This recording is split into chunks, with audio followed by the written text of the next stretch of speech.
Hey everyone, welcome to all of you on this channel. In this video, we are going to discuss chapter number 3rd of class 9th NCERT Science, and our topic is what is an atom. एक atom क्या होता है, तो आइए discuss करते हैं.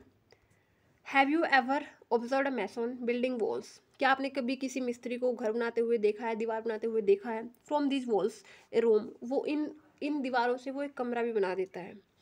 बहुत सारी 2-3 दीवारें इकट्ठी करके वो कंबाइन करके बनाने के बाद वो एक रूम बना देता है. And then a collection of room to form a building, और बहुत सारे रूम की कलेक्शन से एक बिल्डिंग खड़ी हो जाती है. What is the building block of huge building. तो इस इतनी बड़ी बिल्डिंग का जो सबसे बेसिक पार्ट है या बिल्डिंग ब्लॉक है, या किससे इसका फॉर्मेशन स्टार्ट हुई, तो वो सबसे छोटी चीज़ क्या है, वो एक स्मॉल ब्रिक है. बहुत सारी ब्रिक्स छोटी छोटी मिलके जो है एक बिल्डिंग को खड़ा करती है. Then what about the building block of ant hill. जो कीट का जो या जो चींटी होती है उनका जो घर होता है जिसको हम बाम्बी बोलते हैं, तो उसका बिल्डिंग ब्लॉक्स क्या है, उसका घर कैसे बना. आपने देखा होगा जो कीट होती है उसका घर, तो वो मिलके बना होता है सैंड के स्मॉल स्मॉल ग्रेन से, यानी कि रेत के छोटे छोटे कणों से. यानी कि एक रेत का जो कण होता है, बहुत सारे रेत के कण मिलकर क्या बनाते हैं, एक बाम्बी की क्रिएशन वहाँ पर करते हैं. सिमिलरली उसी तरीके से the building blocks of all matter are atoms. तो इसी तरीके से सारे के सारे जो मैटर हम आसपास आंखें बंद करके जो भी चीज़ें हमें दिख रही है, हम इमेजिन कर पा रहे हैं अपने आसपास, या हमें अपनी आंखों से जो भी चीज़ें दिख रही है वो मैटर से बनी हुई है. और जो मैटर है उसका बिल्डिंग ब्लॉक क्या है, एटम. यानी कि मैटर जो है वो एटम से मिलके बने हुए हैं. How big are atoms. तो एटम्स कितने बड़े होते हैं. Atoms are very small. तो एटम बहुत छोटे होते हैं. They are smaller than anything that we can imagine or compare with. तो वो इतने छोटे होते हैं कि हम ऐसी कल्पना भी नहीं कर सकते कि वो इतने छोटे होते हैं, और हम उनको किसी से कंपेयर भी नहीं कर सकते.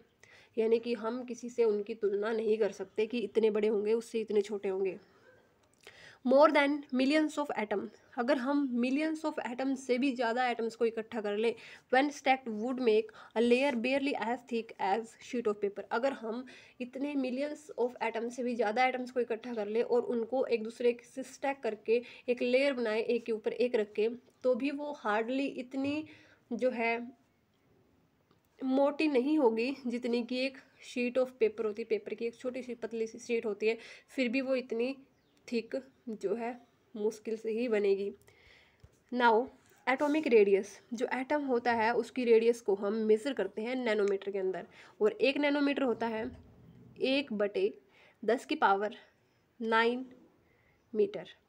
1/10⁹ मीटर इक्वल्स टू 1 नैनोमीटर. और अगर हम 1 मीटर की बात करें तो होता है 10⁹ nanometre.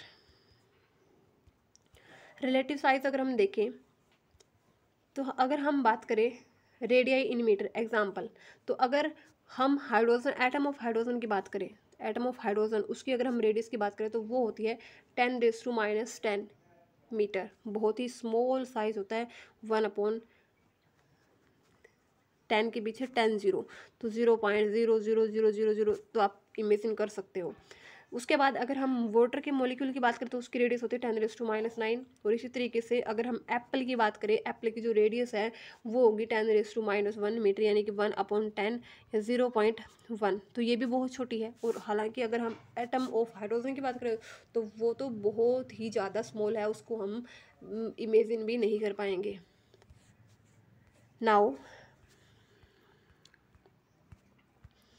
We might think that if atoms are so insignificant in size. आपने भी सोचा होगा कि अगर एटम्स इतने इनसिग्निफिकेंट होते हैं, यानी कि हम उनको उनका कोई रोल ही नहीं है, उनकी कोई इंपॉर्टेंस ही नहीं, उनको हम देख नहीं पा रहे हैं, तो why should we care about them. तो हमें उनके बारे में ध्यान देने की, उनके बारे में सोचने की क्या ज़रूरत है. तो this is because our entire world is made up of atoms. ये इसीलिए है क्योंकि हमारा पूरा जो वर्ल्ड है, पूरा संसार है, वो एटम से ही तो मिलके बना हुआ है. वही तो हमारा बिल्डिंग ब्लॉक है. We may not be able to see them. हालांकि हम उनको नहीं देख पाते, बट दे आर देयर. लेकिन वो फिर भी वहाँ पर होते हैं. And constantly affecting us whatever we do. और हमें प्रभावित करते हैं जो भी काम हम कर रहे होते. तो हमें, क्योंकि हमारे ये जो पूरा स्ट्रक्चर है, हम लोग, हमारे आसपास की सारी चीज़ें एटम से ही मिलके बनी हुई है, तो हमें उस बिल्डिंग ब्लॉक के बारे में तो डिस्कशन करनी ही होगी. Through modern techniques we can now produce magnified images of surface of element showing atoms. तो आज के टाइम पे बहुत सारी ऐसी टेक्निक्स आ गई हैं जिससे हम बहुत सारी मैग्नीफाइड इमेजेस भी हम देख पा रहे हैं एलिमेंट के सरफेस की, जिस पे हमें एटम दिख रहे हैं। तो यहाँ पर एक इमेज है जो दिखा रही है कुछ सरफेस के एटम्स। तो बहुत ही मैग्नीफाइड इमेज है ये सरफेस है सिलिकॉन का। Now what are the modern day symbols of atom of different element. तो आज के टाइम पे हम क्या क्या सिम्बल्स यूज़ करते हैं एलिमेंट्स या एटम्स को रिप्रेजेंट करने के लिए, तो वो हम देख लेते हैं एक बार। Dalton was the first scientist. Dalton पहले ऐसे वैज्ञानिक थे to use the symbol for element in a very specific sense, जिन्होंने एक स्पेसिफिक सेंस में या हर एलिमेंट के लिए एक अलग सिंबल हो, कुछ इस तरीके से उन्होंने जो है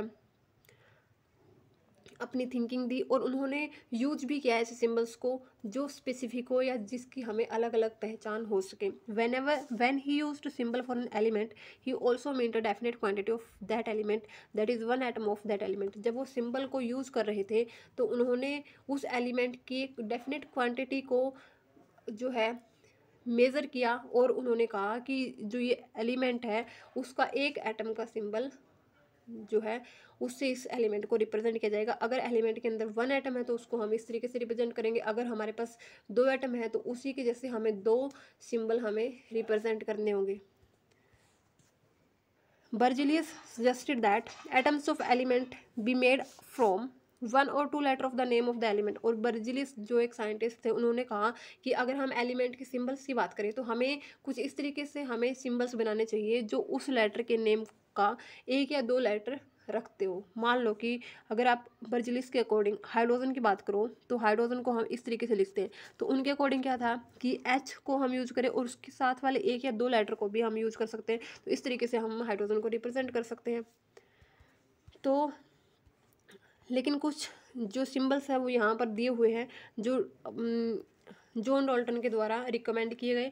तो पहला है हाइड्रोजन। हाइड्रोजन का अगर हमारे पास एक एटम है, सिंगल एटम, तो हम उसको इस तरीके से रिप्रेजेंट करेंगे। अगर मान लो कि हाइड्रोजन के दो एटम है तो उसको दो एटम को हम इस तरीके से रिप्रेजेंट कर देंगे। अगर मान लो तीन है तो इस तरीके से कर देंगे, चार है तो चार हम ऐसे सर्कल और बीच में डॉट बना देंगे। ठीक है, तो इस तरीके से हमारे पास हो जाएगा हाइड्रोजन का सिंबल। उसके बाद कार्बन का कुछ ऐसे होता है, ऑक्सीजन को हम ऐसे रिप्रेजेंट करते हैं, फॉस्फोरस को ऐसे, कॉपर को ऐसे, गोल्ड को ऐसे। तो इस तरीके से हमारे पास कुछ सिंबल्स यहाँ पर गिवन है। Now in the beginning, starting में the name of element were derived from the name of the place where they were found for the first time. Starting में क्या हुआ कि जो एलिमेंट थे उनके नेम कहाँ से ड्राइव किए गए, कहाँ से उनके नाम दिए गए, तो नाम उनके वहाँ से दिए गए जिस जगह से वो मिले थे first time. For example the name copper was taken from Cyprus.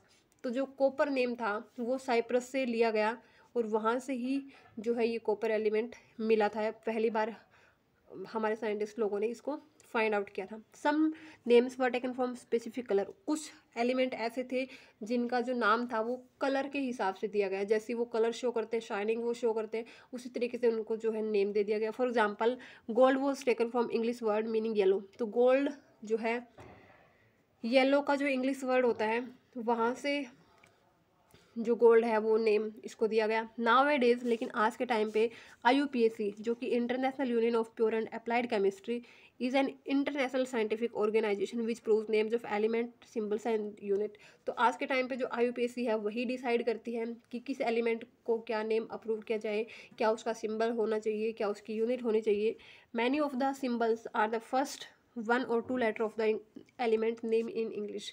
कुछ लेटर को हमने, कुछ सिंबल्स को हमने ऊपर वाले तरीके से रिप्रेजेंट किया, और कुछ एलिमेंट को हमने उनके नाम के पहले या दूसरे या फिर तीसरे वर्ड तक, तो कुछ इस तरीके से हमने पहले एक दो या पहला और तीसरा कुछ ऐसे वर्ड लेके हमने उनको रिप्रेजेंट किया।